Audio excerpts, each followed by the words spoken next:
हाँ, वैसे वैसे कहा भी गया है, जिस साधक का एकांत पवित्र है वही साधक है। नेत्रों के सामने, समाज के सामने सब होश में रहते हैं, लेकिन सही होश उसका माना जाता है जो एकांत में होश में रहता है। एकांत में जब मन चंचल हो तभी हम साधन का बल प्रयोग करें, जो भजन बल है उसी समय तो नाम जप करें। हम एकांत में खाली ना रहें, जब तक नींद ना आ जाए तब तक हमें खाली नहीं रहना। कोई ग्रंथ रख लें जिसका हम अवलोकन करें, संख्या रख लें जो नाम जप करें, या सत्संग रख लें, सत्संग सुने। हम खाली बैठेंगे तो हमारा मन तुरंत एकांत में हावी हो जाएगा और कोई न कोई हमसे पाप कर्म करवा बैठेगा या पाप चिंतन करवा बैठेगा। तो इसलिए बहुत सावधान रहना चाहिए। एकांत में मोबाइल रहता है, कोई गंदी बात न देखें, हम सत्संग सुने या शास्त्र स्वाध्याय करें या नाम जप करें, और नींद जब आ जाएगी तो अपने आप आ जाएगी, उसमें परेशानी नहीं है। नींद जो 4 घंटे 5 घंटे लेनी है, उसके अलावा हमें सावधान होकर समय काटना है।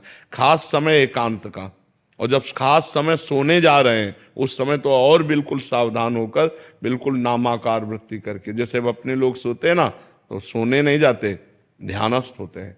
लेट गए और एकदम परमात्मा में ध्यान, अब कब सो गए पता नहीं, फिर जब जगे तो फिर उसी ध्यान में बैठ गए। पहले सबसे पहले बस नाम जप। तो एकांत को संभालना होगा, ये आपका ही नहीं सबका है। एकांत सबका गंदा हो जाता है यदि चतुर सुजान साधक नहीं है, तो एकांत में गंदगी कर ही बैठता है। और जिसका एकांत गंदा है उसकी साधना ठीक नहीं है। जिसका एकांत पवित्र है वही वास्तविक संत है, वही साधु है, वही साधक है, वही महात्मा है। चाहे गृहस्थ हो चाहे विरक्त हो, ये साधु संत महात्मा गृहस्थ विरक्त के लिए भेद नहीं है। इसमें गृहस्थ भी महात्मा हो सकता है। स्थिति है तो वो महात्मा है, स्थिति नहीं है तो वेश से महात्मा नहीं माना जाता, स्थितियों से माना जाता है। तो हमें लगता है कि हमें एकांत में ज़्यादा सावधान रहना चाहिए, क्योंकि एकांत पाकर मन कच्चे साधकों का, सच्चे साधकों का तो एकांत पाते ही वो तो एकदम डूबेगा भगवान में।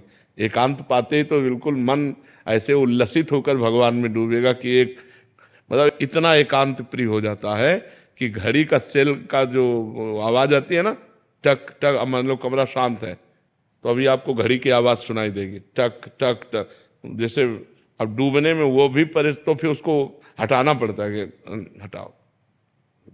एकांत में वो बहिर्मुख भोगों का चिंतन या बहिर्मुख बातें, जो कच्चे साधक हैं, अभी जो प्राथमिक स्थिति के साधक हैं, उनका जो छलांग लगा चुके हैं आध्यात्मिक, उनका तो एकदम एकांत होते और एकदम शांत परमात्मा में डूब गया। और जिसका अभी विषय रस भोगने की लालसा बनी हुई है उसको बहुत परास्त कर देता, बड़ी दुर्दशा कर देता है एकांत में, नाना प्रकार के कुकृत्य करवा देता है। जहाँ एकांत हुआ तो वहाँ वो हावी हो जाता है। इसलिए उस समय बहुत सावधान रहना चाहिए। ये 4 बातें याद कर ले: नाम जप, शास्त्र स्वाध्याय, सत्संग और सद्विचार। इनके द्वारा हम एकांत को व्यतीत करें। एकांत में ये जरूर लागू करें। ऐसे उड़िया बाबा के उपदेश ऐसे हर समय जीवन भर सिराने रखा है। जब सोने जा रहे होते, जहाँ देखा मन चंचल हो रहा, फौरन खोला, 2-4 सूत्र पढ़े एकदम चिंतन में, बस जैसे कोई बंदूक रख के पढ़ता है ना, ऐसे आसपास सब माला, झोली और ग्रंथ आसपास बिल्कुल सिराने। जरा सा मन भटका तुरंत ग्रंथ खोला, तुरंत जरा सा मन भटका माला उठाया।